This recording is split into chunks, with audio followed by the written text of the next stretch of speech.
Hello बच्चों, तो आज हम लोग सबसे इम्पोर्टेंट फिजिक्स का टॉपिक पढ़ेंगे वेक्टर। ठीक है, जो आपको 11th और 12th दोनों के लिए बहुत नेसेसरी है। तो हम स्टार्ट करते हैं वेक्टर। तो जैसे फिजिक्स की बेटा फिजिकल क्वांटिटीज होती हैं, उनको हम तीन तरह से, एक तरह से दो, बेसिकली दो टाइप की होती हैं, स्केलर और वेक्टर। एक तीसरी टाइप की भी क्वांटिटी है जिसे हम बोलते हैं टेंसर, पर उसका इस्तेमाल हमको बहुत कम करना है। ठीक, तो जैसे हम बात करें फिजिकल क्वांटिटी की, तो सबसे पहले देखें अगर फिजिकल क्वांटिटी, ठीक है,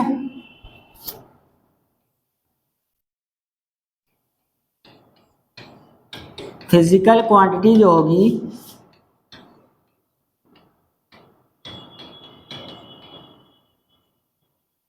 इनको हम तीन टाइप से पढ़ सकते हैं। ठीक, एक क्वांटिटी जो है हमारी वो है स्केलर। ठीक, दूसरी आपकी है वेक्टर, और तीसरी हम कभी कभी इनको भी पढ़ते हैं टेंसर। ठीक, अब तीनों बेसिकली है क्या क्या। स्केलर क्वांटिटी में क्या होता है, मैग्नीट्यूड प्लस यूनिट, दो चीजें होती है। ठीक है, मैग्नीट्यूड और यूनिट, इसमें डायरेक्शन का कोई मतलब नहीं। जैसे आपसे कहा गया 1 किलो आम ले आइए, तो आप सीधे बाजार जाएंगे, 1 किलो आम ले आए, उसमें कोई फर्क पड़ने वाला नहीं है। पर अगर आपने किसी अपने दोस्त से कहा कि हम तुमसे मिलना चाहते हैं और मिलने आओ मेरे घर से 3 मीटर दूर, तो वो तुरंत सवाल करेगा कहाँ। ठीक है, तो इस कहाँ का जवाब देने के लिए क्या पढ़ा हमने, वेक्टर, जो कि हमको एग्जैक्ट बता देगा कि कहाँ पे मिलना है। ठीक, तो जो वेक्टर होगा, वेक्टर में क्या है, मैग्नीट्यूड और डायरेक्शंस दोनों डिफाइंड है। इसमें क्या होगा, मैग्नीट्यूड प्लस यूनिट और इसके साथ डायरेक्शन भी डिफाइंड होगी। ठीक है, और टेंसर क्या होती है, इसमें भी क्या होता है, magnitude unit and direction.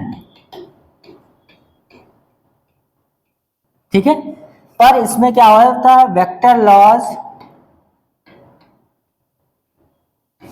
Not obey. जो वेक्टर के लॉज अभी हम पढ़ेंगे एडिशन वगैरह के, वो इसमें ओबे नहीं होते। तो टेंसर ऐसी क्वांटिटी, जैसे करंट, करंट में डायरेक्शन होती है, ठीक है, पर वो वेक्टर लॉ को ओबे नहीं करता, इसलिए उसको हम क्या रखते हैं, टेंसर में। पर इसके बारे में ज्यादा हमको स्टडी करनी नहीं है, भाई इतना जाने रहो कि जिसमें डायरेक्शन हो पर वेक्टर लॉ को फॉलो ना करे, उन्हें हम क्या बोलेंगे, टेंसर। अब इसमें क्या है, जैसे मान लो हमने कहा मास, तो मास आपकी कैसी है, स्केलर क्वांटिटी। ठीक है, डिस्टेंस, डिस्टेंस भी क्या है, स्केलर। पर अगर हम डिस्प्लेसमेंट की बात करें, तो डिस्प्लेसमेंट क्या है, एग्जैक्ट लोकेशन देगा। इसमें मैग्नीट्यूड और डायरेक्शन दोनों होगा। ठीक है, इसमें मैग्नीट्यूड भी होगा और डायरेक्शन भी होगा। ठीक, अब बात आई कि वेक्टर को हम रिप्रेजेंट कैसे करेंगे। तो रिप्रेजेंटेशन अगर हम देखें,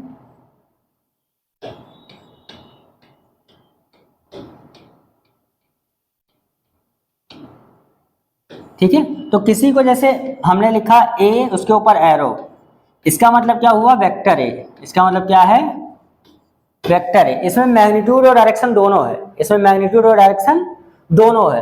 अगर इसका मैग्नीट्यूड लिखा जाए मॉड ऑफ ए, क्या है, तो इसको क्या बोलेंगे, मैग्नीट्यूड।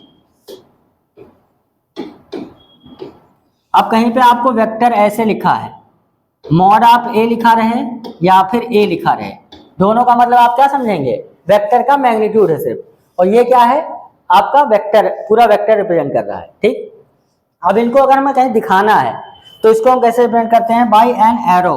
कैसे रिप्रेजेंट करते हैं, एरो से, एरो से रिप्रेजेंट करेंगे। और इसमें जो लेंथ होगी वो क्या बताती है, मैग्नीट्यूड। क्या बताती है वो, मैग्नीट्यूड। और जो एरो का ये तीर है, ये क्या डिफाइन करेगा, डायरेक्शन। ये क्या डिफाइन करेगा, डायरेक्शन।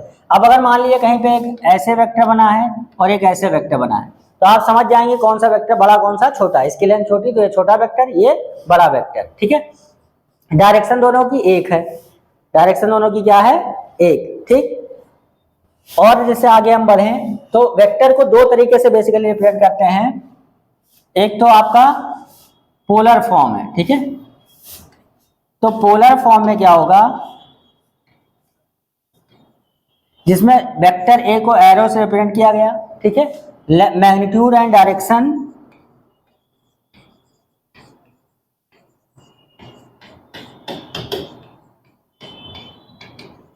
Defined separately.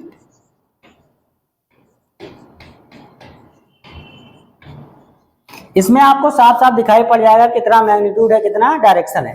जैसे मान लो ये लिखा है 24 न्यूटन, क्या लिखा है, मतलब आपको पता लगा डायरेक्शन इधर है और मैग्नीट्यूड कितना है 24 न्यूटन, ठीक है। इस साइड की मतलब ईस्ट की तरफ डायरेक्शन है और मैग्नीट्यूड कितना है 24 न्यूटन, इसमें आपको साफ साफ दिखेगा एरो से। दूसरा आपका है कार्टेशियन फॉर्म में, ठीक है। इसमें जो पोजीशन वेक्टर होगा, पोजीशन वेक्टर में वो मैग्नीट्यूड और डायरेक्शन दोनों बताएगा, पर डायरेक्शन निकालने के लिए हमको देखना पड़ेगा, ठीक। जैसे यहाँ पे देखिए, जैसे हमारा जो एक्स एक्सिस है उसको रिप्रेजेंट करते हैं आई कैप से, वाई को हम रिप्रेजेंट करते हैं जे कैप से और जेड को हम रिप्रेजेंट करते हैं के कैप से। ये आई जे के क्या है, सिर्फ डायरेक्शन है, ये सब क्या है, सिर्फ डायरेक्शन। अगर हम बात करें मैग्नीट्यूड की तो mod of I equal to mod of J equal to mod of K, ये सारे क्या होते हैं 1। इनका मैग्नीट्यूड 1 है, ये सिर्फ क्या शो कर रहा है, डायरेक्शन। तो आप पोजीशन वेक्टर को कैसे लिखेंगे, जैसे हमने क्या किया, ये x है, y और z, मीन्स इधर की तरफ डायरेक्शन जो होगी वो i कैप, इधर की तरफ जो होगी वो j कैप, इधर की तरफ जो होगी वो k कैप। अब सपोज हमारा कोई पॉइंट है, ये कलर दिखेगा नहीं, ये हमारा पॉइंट है कोई, ठीक। अब इस पॉइंट को अगर हम चाहें तो इसको मान लो A है, ये हमारा क्या है ओरिजिन, ठीक।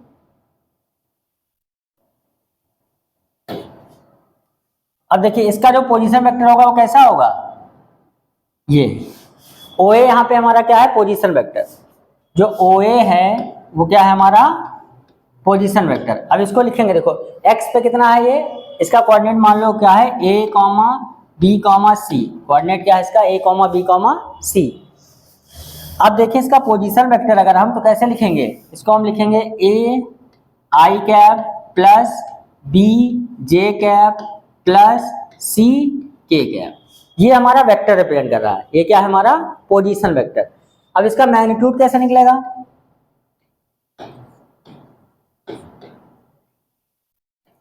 मैग्नीट्यूड निकालने के लिए हम क्या करेंगे, यहां से यहां तक हमको लेंथ ही तो चाहिए। अब लेंथ निकालने के लिए समझिए 3D है, ये यहाँ पे कैमरा है आपका, यहाँ पे समझिए उस वहां से लेके ये वाली दूरी हमको चाहिए, ठीक है।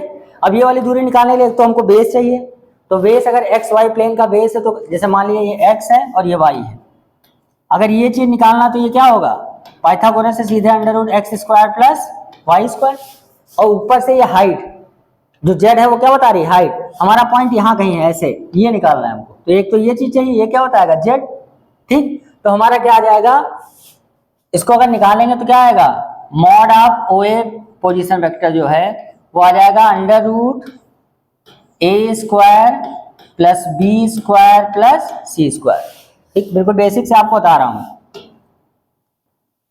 जो वेक्टर का मैग्नीट्यूड है वो बताएगा √a², b², c²। अब डायरेक्शन कौन डिफाइन करेगा, इसकी डायरेक्शन बताएगा यूनिट वेक्टर, डायरेक्शन कौन बताएगा, यूनिट वेक्टर। तो हम यूनिट वेक्टर देखते हैं क्या है,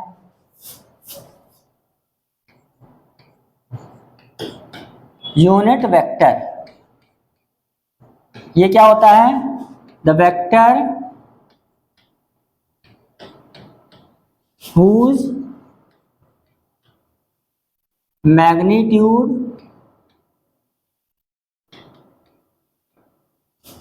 is 1, जिसका मैग्नीट्यूड क्या हो 1। जैसे हमारा कोई ए वेक्टर है, वो लिखा गया small a i cap plus b j cap plus c k cap, ये हमारा कोई वेक्टर लिखा है। अगर इसका यूनिट वेक्टर लिखना होगा तो a के ऊपर क्या लगाएंगे, कैप, ठीक है। अब a कैप निकलेगा कैसे, ये आएगा vector upon mod of vector, कैसे निकलेगा, vector upon mod of vector, या कई जगह पे ऐसे भी लिखा मिल सकता है वेक्टर अपॉन a, ऐसे, ठीक है। इसका मतलब भी मैग्नीट्यूड ही है। तो हम क्या करेंगे, vector upon mod of vector. अब कभी भी अगर आप यूनिट वेक्टर का मैग्नीट्यूड देखेंगे तो क्या मिलेगा, 1। अब जैसे इस वेक्टर का यूनिट वेक्टर निकालना है अगर, तो देखिए हमारा वेक्टर क्या है, A I plus B J plus C K, ठीक, अपॉन इसका मैग्नीट्यूड क्या है, under root A square plus B square plus C square. यानी अगर एलेबरेट करें तो ये आएगा A upon under root A square plus B square plus C square I cap plus B upon under root A square plus B square plus C square J cap, ठीक है, plus C upon under root A square plus B square plus C square K cap. ये हमारा क्या हो जाएगा, exact unit vector, ठीक। अब जैसे क्वेश्चन आ जाएगा कहीं पे, एक क्वेश्चन हम लेते हैं, आप नोट कर लीजिएगा बाद में। देखिए जैसे क्वेश्चन है आपका, find a vector whose magnitude is 16 unit along 2i cap plus 3j cap plus 4k cap। अब देखो क्वेश्चन क्या है, हमारा ऐसा वेक्टर लाना है जिसका मैग्नीट्यूड कितना हो, 16, पर डायरेक्शन किधर हो, इस वेक्टर के अलावा। तो डायरेक्शन हमको कौन देगा, यूनिट वेक्टर। तो हमारा जो नया वेक्टर होगा, मान लिया हमारा नया वेक्टर कोई y है, तो इसका मैग्नीट्यूड 16 होना चाहिए, और डायरेक्शन मान लेते हैं इस वेक्टर को मैं कह ले रहा हूं वेक्टर a, इसको क्या कह ले रहा हूं, तो 16 इंटू ए का यूनिट वेक्टर, 16 इंटू ए का। अब ए का यूनिट वेक्टर निकाल लीजिए, कितना आएगा, ए का यूनिट वेक्टर देखें आपका, तो 2i cap plus 3j cap plus 4k cap upon under root 2 square plus 3 square plus 4 square, that is equal to 2y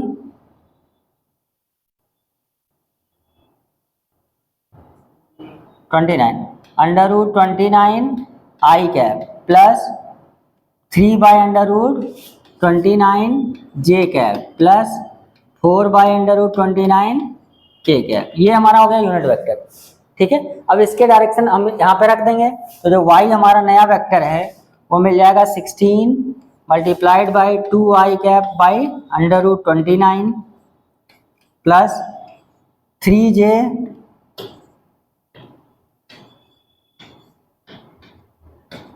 upon under root 29 plus 4k upon under root 29। अब अंदर multiply कर दीजिए तो कितना आएगा, 32 by under root 29 I cap plus 48 I J by under root 29 plus 64 upon under root 29 K. ये जो हमारा वेक्टर नया आया वो ऐसा वेक्टर होगा जिसका मैग्नीट्यूड 16 यूनिट है और डायरेक्शन किधर है, ए की तरफ है, ठीक। तो इस तरह से हमको कोई नया वेक्टर इसके फॉर्म में हम लिख सकते हैं, ठीक। अब आगे देखें अगर, कि जो हमारा वेक्टर है, जैसे कई टाइप के वेक्टर हैं, टाइप्स ऑफ वेक्टर में लिखें अगर,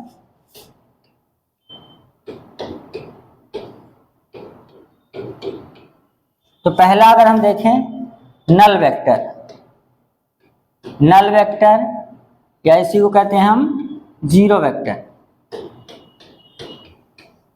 जीरो वेक्टर क्या होगा, जिसका मैग्नीट्यूड और डायरेक्शन कोई कुछ किसी भी चीज से कोई मतलब नहीं हो, ठीक है। मतलब इसको हम डार्क में ऐसे जीरो से रिप्रेजेंट करते हैं, ठीक है। ये होगा क्या, अगर लिखना हुआ तो 0i cap plus 0j cap plus 0k cap, ठीक है। ये अगर नल वेक्टर को लिखना है खाली बड़ा सा ओ लिख दें या फिर ये लिख दें, इसका मतलब यही हुआ, ठीक है, नल वेक्टर हो गया। दूसरा इक्वल वेक्टर,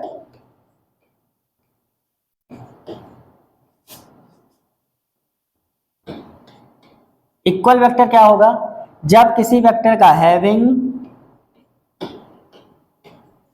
सेम मैग्नीट्यूड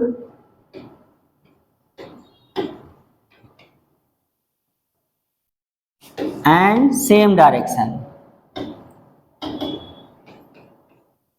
अगर दो वेक्टर के पास मैग्नीट्यूड और डायरेक्शन दोनों सेम है तो क्या लिखा जाएगा, vector A equal to vector B. जैसे मान लिए आपका ये कोई एक वेक्टर ए है और यहाँ से ये कोई वेक्टर बी है, अगर दोनों की डायरेक्शन और मैग्नीट्यूड, दोनों का मैग्नीट्यूड डायरेक्शन दोनों सेम है तो ही कहा जाएगा कि ये क्या है, इक्वल वेक्टर्स। ठीक है, ऐसे आगे देखें,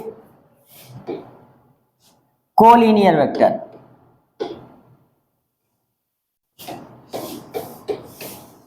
कोलिनियर कौन से होंगे, lies along same line.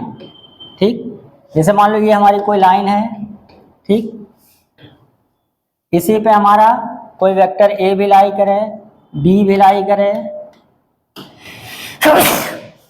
Sorry, और सी भी, ये सारे वेक्टर अगर एक ही तरफ लाई करेंगे तो इनको हम क्या कहेंगे, कोलिनियर। ऐसे हमारा वेक्टर आएगा कोप्लेनर। कोप्लेनर मतलब क्या है, जैसे मान लिए ये वेक्टर, ये मान लिया कोई वेक्टर ए है, ये कोई वेक्टर बी है, अब ये सेम प्लेन में है, जैसे मान लीजिए इस बोर्ड के प्लेन पे लाई कर रहे हैं, अगर सेम प्लेन में लाई करें तो उन्हें हम क्या बोलते हैं, कोप्लेनर वेक्टर। कोप्लेनर मतलब सेम एक्स वाई प्लेन, ठीक है, या वाई जेड प्लेन या जेड एक्स प्लेन। ठीक, तो दो वेक्टर अगर ऐसे हैं तो क्या होंगे, कोप्लेनर।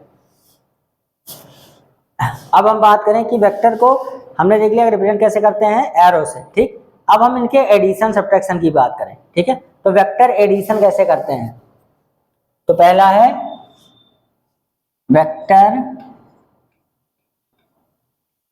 एडिशन। अगर वेक्टर एडिशन की बात करें तो हमको तीन तरीके से एडिशन पढ़ना है। ठीक, पहला हमको ट्रायंगल ला,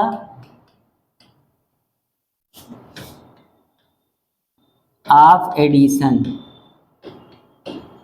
दूसरा हमारा है parallelogram,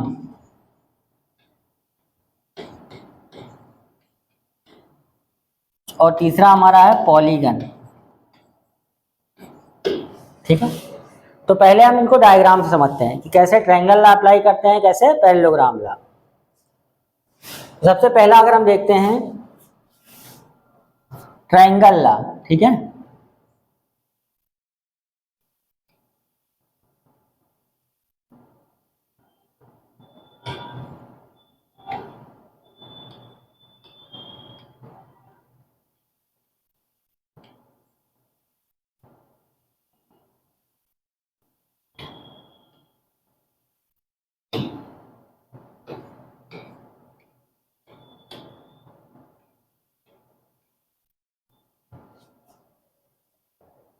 triangle La of addition. इसमें क्या है, ट्रायंगल लॉ में क्या होता है, ट्रायंगल लॉ में क्या होना चाहिए कि हमारे पास दो वेक्टर कैसे होने चाहिए, आर्डर में। इसकी क्या प्रॉपर्टी है कि if two vectors are in order then resultant vector is the vector joining tail of first vector to tip of second vector। ठीक, मतलब इसमें अगर समझते हैं हम,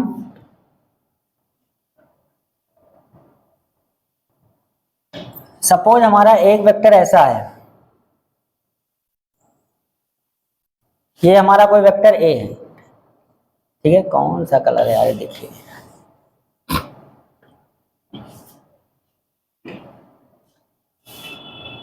मान लीजिए हमारा एक वेक्टर ये है, ठीक, जहां पे ये खत्म हुआ वेक्टर वहीं पे दूसरा वेक्टर शुरू हुआ, तो ये क्या है ऑर्डर में, दोनों वेक्टर क्या हो गए।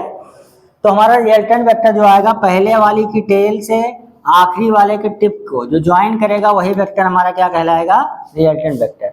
यानी यहाँ पे जो आर वेक्टर होगा आपका वो क्या होगा, result of vector A plus vector B. ठीक है, अब वेक्टर को हम पैरेलली डिस्प्लेस भी कर सकते हैं, पैरेलल हम चाहें तो एक जगह से डिस्प्लेस कर सकते हैं। जैसे एग्जांपल के लिए मान लीजिए एक वेक्टर हमारा यहां बना था और एक वेक्टर हमारा यहां कहीं ऐसे बना है। अब इन दोनों को हमको ऐड करना है, ठीक। तो हम क्या करेंगे, इस वेक्टर को पहले डिस्प्लेस करके यहां प्लेस कर दें या इसको उठा के यहां प्लेस कर दें, तो क्या बनेगा, ये वेक्टर ए ऐसे और इस बी वेक्टर को उठा के इसके सामने रख दिया ऐसे। तो अब यहाँ पे दो वेक्टर ऑर्डर में हो गए तो रिजल्टेंट हमारा ये वाला वेक्टर हो जाएगा। ठीक है, मींस अगर हमारे पास दो वेक्टर ऑर्डर में होंगे तो रिजल्टेंट वेक्टर क्या होगा, पहले वाली की टेल से आखिरी वाले के टिप को ज्वाइन करने वाला। ठीक, अब इसका जैसे मैग्नीट्यूड और डायरेक्शन हमको निकालना है। क्या निकालना है, मैग्नीट्यूड और डायरेक्शन। सपोज हमारा जो एक वेक्टर है वो ये है वेक्टर ए और दूसरा वेक्टर जो है वो हमारा ये है वेक्टर बी। अब रिजल्टेंट वेक्टर हमारा क्या होगा, ट्रायंगल से पहले वाली की टेल से आखिरी वाले को टिप को जो ज्वाइन कर रहा है ट्रायंगल में वही हमारा क्या है, रिजल्टेंट वेक्टर। अब इसका हमें मैग्नीट्यूड बताना है। यहाँ वेक्टर ए ऐसे रिप्रेजेंट है, बी ऐसे रिप्रेजेंट है, जहां पे ए का मैग्नीट्यूड ए है और बी का मैग्नीट्यूड बी है। ध्यान से देखें, इसको हम थोड़ा एक्सटेंड करते हैं, यहाँ पे ऐसे एक्सटेंड करेंगे और बी से यहाँ परपेंडिकुलर डालेंगे। नाम दे लिख ले रहे हैं के एम एन ओ। अगर ये इस यहाँ से यहाँ तक वेक्टर बी है तो ये वाला क्या आ जाएगा, अगर ये एंगल क्या हो जाएगा थीटा, ए और बी के बीच का एंगल क्या है मान लो थीटा, तो इधर आएगा आपका बी साइन थीटा। ध्यान देना ये मैग्नीट्यूड लिखा जा रहा है, क्या लिखा जा रहा है, मैग्नीट्यूड। ऐसे बी अगर इसका मैग्नीट्यूड है तो नीचे क्या आएगा, B sine B cos theta. ये हो जाएगा हमारा बी कॉस थीटा। अब अगर इस बड़े वाले ट्रायंगल में देखें, इन ट्रायंगल के एम एन, के एम का स्क्वायर जो है इसके और इसके सम के बराबर है, पाइथागोरस थ्योरम। के एम स्क्वायर इक्वल टू के ओ प्लस ओ एन मिलके एक साइड हुआ प्लस एम एन स्क्वायर। अब वैल्यू अगर रखें तो के एम हमारा क्या हो जाएगा, रिजल्टेंट का मैग्नीट्यूड का स्क्वायर इक्वल टू ये हो जाएगा vector A plus B cos theta का whole square plus B sine theta का होल स्क्वायर। इसको सॉल्व करेंगे अगर तो हमारा बनेगा A square plus B square cos square theta plus 2ab cos theta plus B square sine square theta. ठीक, अब इसमें से अगर हम कंबाइन कर दें तो क्या आएगा, A square plus B square अंदर आ जाएगा sign square theta plus cos square theta, ये दोनों मिला के प्लस 2ab कॉस थीटा, यानी हमें आर स्क्वायर ये मिला। अब आर इक्वल टू अगर देखें तो क्या मिलेगा, under root A square plus B square plus 2ab cos theta. अगर दो वेक्टर ए एंड बी है जिनके बीच का एंगल थीटा है उनको हमें ऐड करना है तो हमारा मैग्नीट्यूड जो आएगा वो क्या आएगा, A square plus B square plus 2ab cos theta. ठीक है, ये हमारा मैग्नीट्यूड आएगा। अब डायरेक्शन की बात करें, हम मान लेते हैं पहले वाले वेक्टर के साथ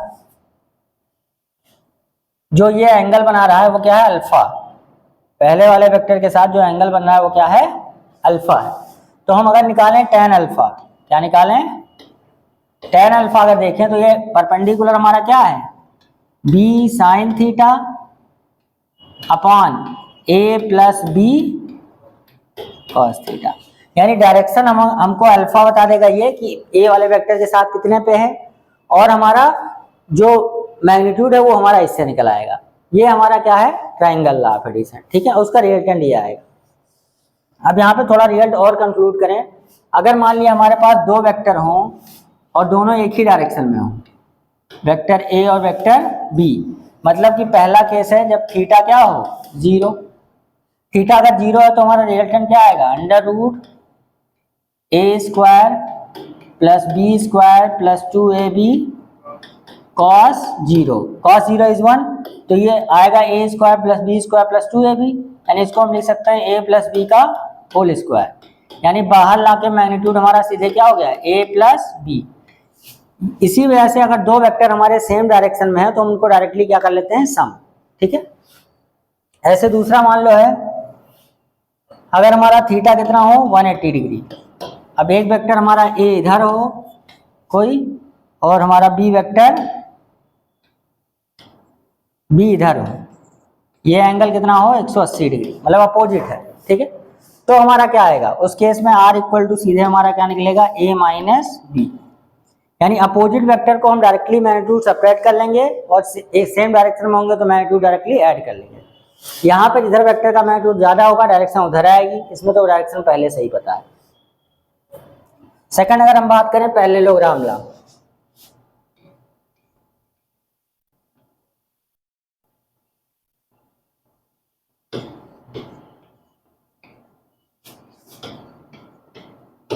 पैरेललोग्राम लॉ क्या है, बिल्कुल समझिए उसका भाई है, ठीक है, एक तरह से ट्विन सी समझो, मतलब काम पूरा एक ही है पर थोड़ा डायग्राम का फर्क है। अगर हमारे दो वेक्टर कैसे हों, को इनिशियल, कैसे वेक्टर हों,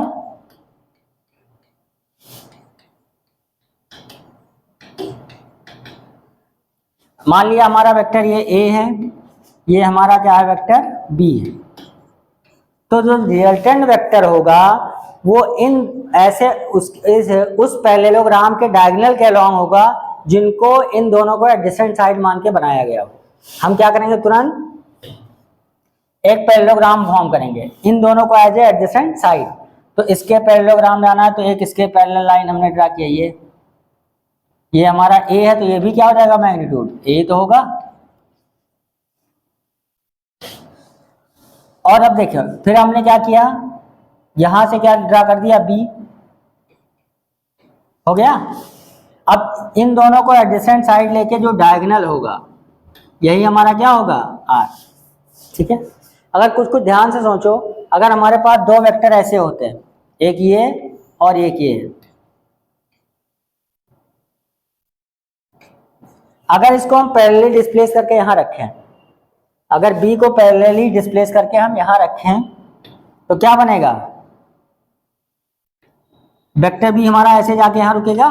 अब देखो ये ट्रायंगल ही बनना नहीं बनना है, और डायग्राम देखो सिमिलर इसी की जैसा है, नहीं है, मतलब जो रिजल्टेंट यहाँ आया वही ट्रायंगल नाम है, बस डायग्राम का फर्क है। अगर दो कोई इनिशियल वेक्टर होंगे तुरंत हम क्या करेंगे, पैरेललोग्राम बनाएंगे, पैरेललोग्राम ला बनाने के बाद क्या करेंगे, हम ये रिजल्टेंट निकाल देंगे। अब यहाँ पे देखो ए वेक्टर के साथ जो एंगल है ये अल्फा है, ठीक, और रिजल्टेंट हमारा ये है। अब यहाँ पे हम वही काम करेंगे, ये परपेंडिकुलर ड्रा किया, ये एंगल थीटा, अगर इन दोनों के बीच का एंगल क्या था, थीटा, तो यहाँ भी क्या बनेगा, थीटा।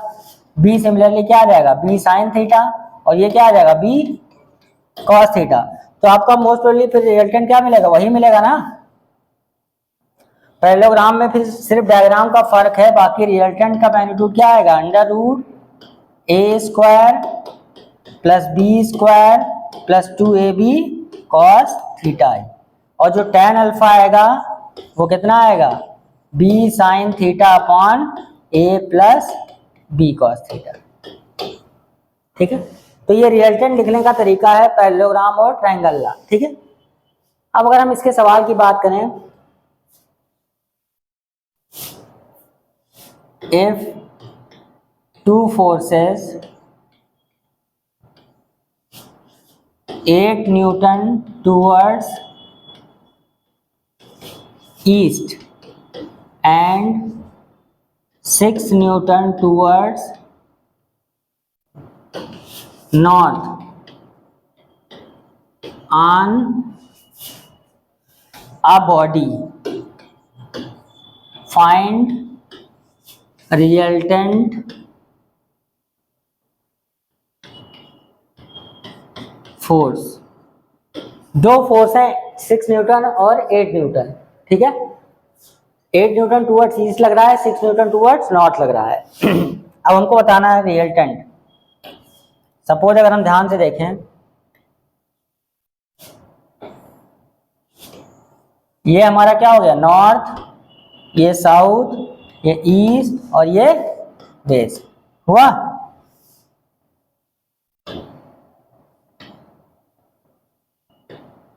अब देखो हमारा एक फोर्स लग रहा है इधर ईस्ट की तरफ, ईस्ट की तरफ कितना है 8 न्यूटन। एक फोर्स हमारा किधर लग रहा है, नॉर्थ है। अब इसको हम चाहें तो ट्रायंगल से भी कर सकते हैं और पैरेललोग्राम से कर सकते हैं। अगर इसको ट्रायंगल से ले आए तो यहाँ रखना पड़ेगा, और पैरेललोग्राम लगाए तो दोनों से मिला के क्या बनाएंगे, पैरेललोग्राम, और ये हमारा रिजल्टेंट होगा, और ये हमारा क्या है, अल्फा। तो अगर हम पैरेललोग्राम लगाएं तो r इक्वल टू क्या आएगा, अंडर रूट, दोनों वेक्टर के बीच का एंगल कितना है 90, तो 6 square plus 8 square plus 2 into 6 into 8 into cos 90, cos 90 is 0। तो हमारा क्या मिल जाएगा, r equal to under root 36 plus 64, यानी कितना आया 10 न्यूटन। कितना आया। अब डायरेक्शन के लिए हम क्या करेंगे, tan alpha, tan alpha b sine theta, b हमारा कौन सा है, इसको भी माना है, तो b इंटू साइन 91, यानी कितना आ गया 6 अपॉन a मतलब 8 plus b into cos 90, cos 90 0, तो क्या आ गया 6 बाई, या ऐसे समझो परपेंडिकुलर अपॉन बेस। अब ये आ गया 2 3 जा 6, 2 4 जा 3/4 आया, कितना आया, tan अल्फा इज 3/4। अब अगर ये ध्यान से देखें तो एक राइट एंगल ट्रायंगल में अगर ये 3 है, ये 4 है, तो ये क्या होगा 5, और ये यहाँ पे एंगल जो हमारा आएगा वो 37 डिग्री, और यहाँ कितना आएगा 53, कितना आएगा, ये स्टैंडर्ड ट्रायंगल है 37 डिग्री।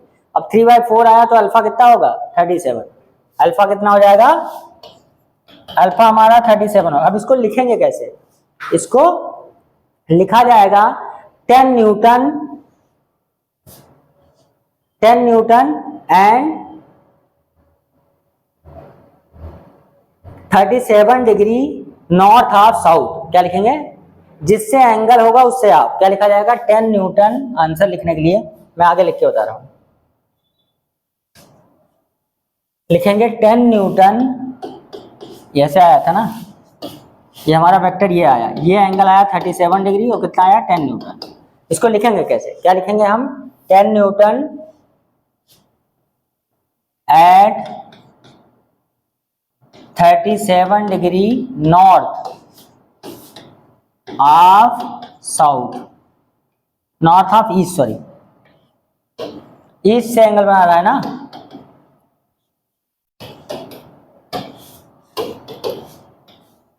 कितना हो जाएगा 37 नॉर्थ ऑफ ईस्ट। समझिए इस तरह के चीजों को कैसे लिखा जाता है, जिस तरह एंगल बना रहा होगा उसका वर्ड यही होगा, नॉर्थ ऑफ ईस्ट, या नॉर्थ की तरफ ईस्ट से एंगल, ठीक है। अगर मान लो ऐसे ही आ जाता, कहीं पे कोई ऐसा आया, यहाँ 53 डिग्री है, नॉर्थ साउथ ईस्ट वेस्ट, इसको क्या लिखेंगे 53 डिग्री साउथ ऑफ वेस्ट, ठीक है, ऐसे लिखा जाता है, ठीक। तो ये हो गया। अब पॉलीगन की बात करें अगर हम,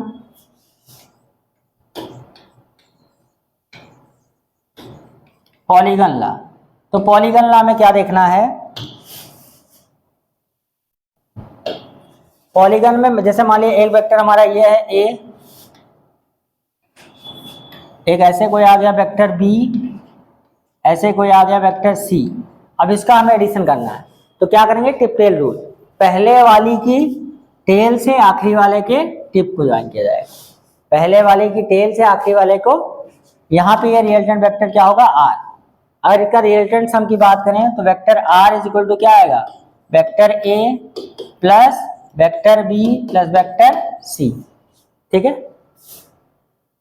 जो आर वेक्टर होगा vector A plus vector B plus vector C में, अगर सारे एक ऑर्डर में है तो, ठीक।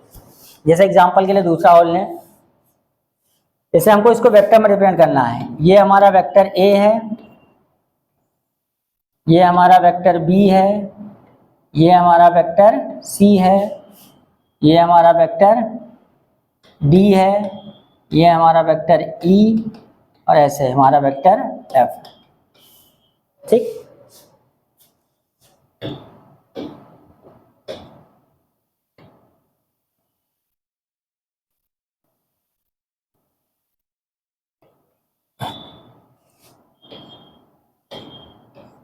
ठीक। अब देखो, अगर हम बात करें पहले ट्रायंगल लगा शुरू तो ए और बी का रिजल्टेंट कौन होगा, ये कितना होगा, vector A plus vector B. अब ये वाला वेक्टर और ये वाला वेक्टर ऑर्डर में, तो ये कितना आएगा, ये आ जाएगा vector A plus vector B plus vector C, इन दोनों का रिजल्टेंट ये। अब इसका और इसका रिजल्टेंट क्या आएगा, ये वाला, ये कितना आएगा, vector A plus vector B plus vector C plus vector D आएगा। अब अगर ये वाला ये वेक्टर ऑर्डर में, तो हमारा रिजल्टेंट किधर होना चाहिए, इधर, पर है कैसा, उल्टा। तो हम क्या लिखेंगे, vector A plus vector B plus vector C plus vector D plus vector E equal to minus time vector F, क्योंकि ये अपोजिट बना है ना। अगर इसको पूरे को लिखना होगा तो कैसे रिप्रेजेंट करेंगे, A B plus vector C plus vector D plus vector E, और माइनस इधर आएगा तो वेक्टर एफ इक्वल टू क्या हो जाएगा, 0। समझिए। अब अगर कहीं पे आपको कैसा भी हो, एक ट्रिक है, अगर ट्रिक से हम निकालना चाहें सम, पॉलीगन ट्रिक, ठीक है,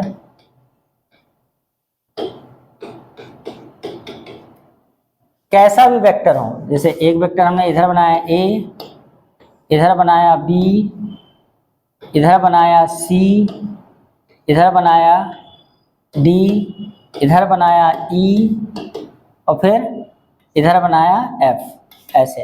अब इसको ऐड करना हो, ठीक है,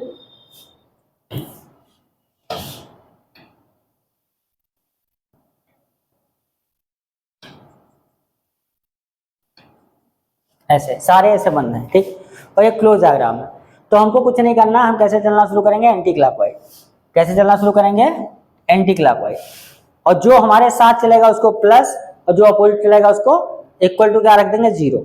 पॉलीगन में लिखने के लिए क्या करेंगे, जो हमारे साथ चलेगा उसको प्लस, अपोजिट चलेगा उसको माइनस। तो देखिए ए हमारे साथ चल रहा है ना, ए प्लस वेक्टर बी, फिर देखिए वेक्टर सी कैसे चल रहा है, अपोजिट, यानी माइनस वेक्टर सी, फिर प्लस वेक्टर डी हमारे साथ चल रहा है, ई भी हमारे साथ चल रहा है, एफ हमारे अपोजिट चल रहा है, इक्वल टू क्या कर देंगे, 0। हम एंटी क्लॉकवाइज चलें और जो हमारे साथ चले उसको प्लस, जो अपोजिट चले उसको माइनस, और इक्वल टू 0 रख दें। तो पॉलीगन के हिसाब से हमारा वेक्टर क्या बनेगा, vector A plus vector B plus vector D plus vector E, और माइनस वाला उधर ले जाए तो क्या हो जाएगा, सी प्लस एफ। ये कहीं इक्वेशन में आ जाए तो ये करेक्ट होगा। समझिए। तो कहीं पे 2 वेक्टर हो, 4 वेक्टर हो, 6 वेक्टर हो, ऐड करने का तरीका ऐसे ही है पॉलीगन। ठीक, एक सवाल और हम करते हैं एडिशन ऑफ वेक्टर पे, इसके बाद कल से हम लोग पढ़ेंगे प्रोडक्ट। ठीक है, तो हम एडिशन का एक सवाल और कर लेते हैं। अगर travels 500 meter and turn to her left by 60 degree and continues 500 meter again turn to her left by 60 degree. She continues 500 meter and 60 degree turn. ठीक है, हर बार वो 500 मीटर चलती है, फिर 60 डिग्री का टर्न लेती है, 500 मीटर चलती है, 60 डिग्री का टर्न लेती है लेफ्ट में। आपको बताना क्या है, find distance and displacement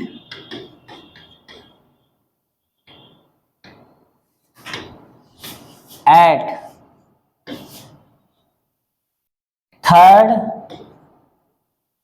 fifth, eighth turn. आपको थर्ड टर्न, फिफ्थ टर्न और एट्थ टर्न पे क्या बताना है? डिस्टेंस और डिस्प्लेसमेंट। ठीक अब देखिए करना शुरू करें अगर हम क्वेश्चन को, तो पहले सबसे पहले डायग्राम पे आते हैं। ठीक हम देखें कोई लड़की है, वो जाती कितना 500 मीटर। इसके बाद अपने लेफ्ट टर्न हो रही है। लेफ्ट टर्न हो रही है मतलब यहां से 60 डिग्री पे, यहां से 60 डिग्री पे कितना टर्न हो जाती है? लेफ्ट।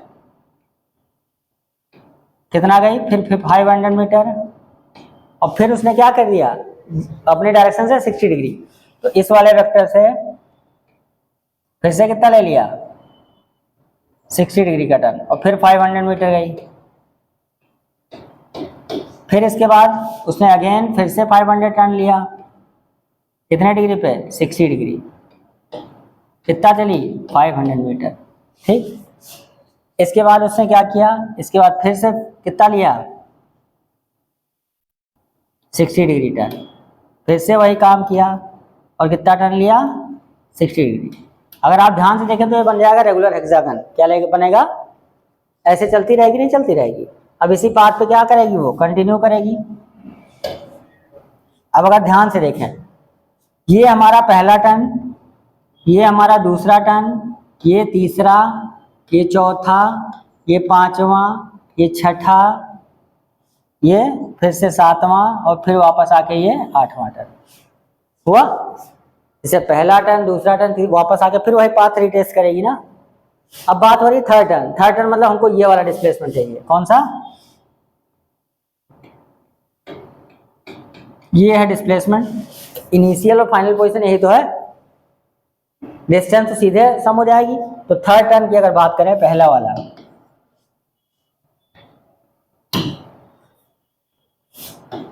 थर्ड टर्न में डिस्टेंस अगर देखें तो डिस्टेंस अगर देखें थर्ड में 500 कितना आएगा? 1500 मीटर। कितना आ गया? 1500 मीटर, क्योंकि डिस्टेंस सीधे ऐड किया जाता है, यानी 1.5 किलोमीटर। कितना आ गया? 1 अब डिस्प्लेसमेंट की बात करें,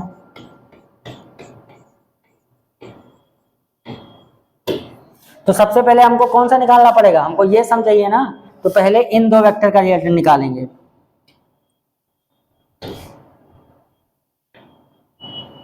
तो पहले दो वेक्टर का रिजल्टेंट कौन है? ये वाला है नहीं है? इन दो वेक्टर का रिजल्टेंट कौन है? ये वाला। ये आएगा कितना? देखो अगर ध्यान से देखो, दोनों वेक्टर के बीच का एंगल कितना है? 60 डिग्री। तो अब 500 मीटर है, तो अगर हम करें आपका ये वाला, तो इसको हम अगर कहें R1, क्या कहें ये? तो R1 कितना आएगा हमारा? R1 जो आएगा वो √500 square plus 500 square plus 2 into 500 square into cos 60। cos 60 is 1/2। तो यह कितना आ जाएगा? 500√3। कितना आ जाएगा? हमारी ये वाली जो आया वो कितना आया? 500√3। अब ये क्या? 500√3 और ये ऊपर वाला कितना है? 500। अब देखो ये दोनों बराबर वेक्टर हैं, तो ये एंगल अपने आप क्या आ जाएगा? ये 60 तो 120, तो ये कितना आ गया? 30 डिग्री। कितना आ गया? अरे भाई ये दोनों वेक्टर बराबर हैं, तो रिजल्टेंट भी क्या आएगा? एकदम मैसेज आएगा। ये बने 500, तो ये कितना बनेगा? 30 और 30, क्योंकि ये दोनों एंगल बराबर होना चाहिए। ये एंगल 120 हो जाएगा। अब देखो ये 30 आया, तो ये भी 30 है, और ये 60, तो 60 30 90, तो अपने आप ये वाला एंगल कितना बन जाएगा? 90। अब 500√3 और 500 का रिजल्टेंट 90 डिग्री पे कितना बनेगा? 500√3 स्क्वायर प्लस 500 स्क्वायर, यानी आएगा 500 इंटू 4 अंडर रूट में, बाहर आएगा कितना? 1000। आगे हम करते हैं, देखो जो आगे हमारा नेट डिस्प्लेसमेंट जो बना,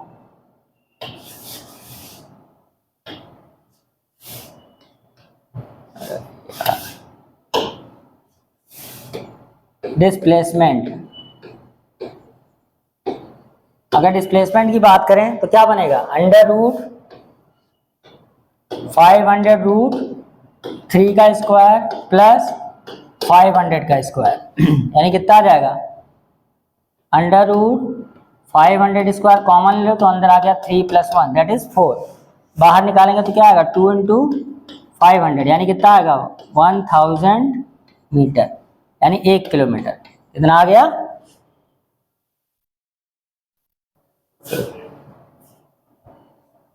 अगर देखें उसमें कितना आ गया 1 किलोमीटर, कितना आया, यानी ये वाली दूरी हमारी कितना हो गई 1 किलोमीटर।